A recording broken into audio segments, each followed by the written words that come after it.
What's going on, guys? Welcome back to the front three. This week on the debate, we'll be arguing Liverpool. Will they make in the top four or not? I'll be against. Cookie will be for. Cookie, take it away.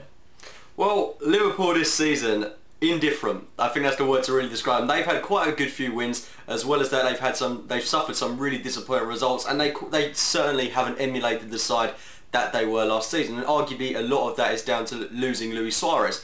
But if you're going to put some perspective into this, they're 5 points off fourth.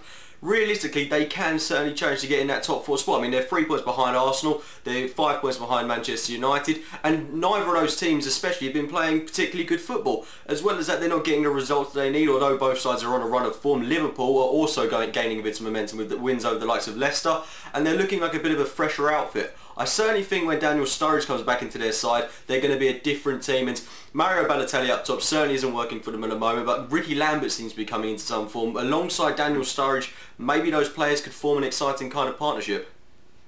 If I look at it, I have to be negative in this sense. I'm obviously against. Really, in their last 6, they've only won 2, lost 3, and drawn 1. Obviously, 2 wins off the bounce, but they're facing the likes of Leicester, and they should be winning these games, if not rather easily, and they did evidently struggle. Raheem Sterling, I have to feel bad for the guys, evidently carrying them. Obviously, without Sturridge, they're not much of a goal threat up front. Like you said, Balotelli's really not putting him in the net.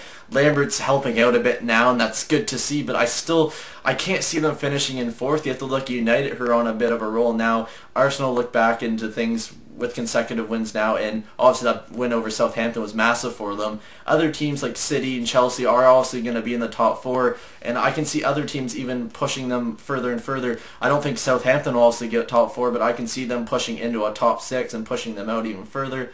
So as a Liverpool perspective, I just can't see it. Cookie, final thoughts?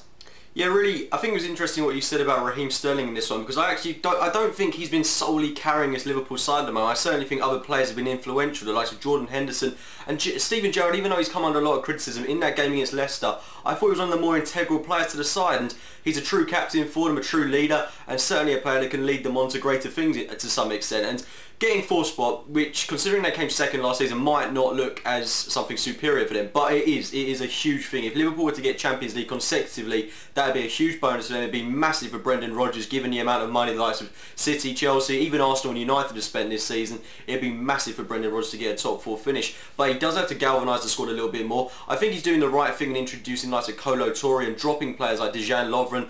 Lovren, a player that is looking more and more like a bit of a reckless buy in a sense. He's certainly not making a mark in this Liverpool side, and that's why he's being dropped for the likes of Kolo Touré. But it is good to see, even though he cost them so much money, he was meant to be a big player for Liverpool. It's good to see that Rodgers has kind of made that evident and clear to himself after a couple of games, and he's dropped him and put in Kolo Touré into the side for a little bit more experience. But then again, I still think it's a questionable Liverpool side. Will they finish in the top 4? Remains to be seen. I think the potential is there for them to do it, whilst they're only 5 points off top 4 spot. But it's going to be interesting. It's going to be really interesting to see how things pan out. Yeah, and I'm just going to give my last thoughts, and it's just one of those things. With all the money they've spent, over 100 million, it's been around that. It's been rumored around that. Trying to replace someone like Luis Suarez is nearly impossible. Obviously, you can't do it. They've brought in players.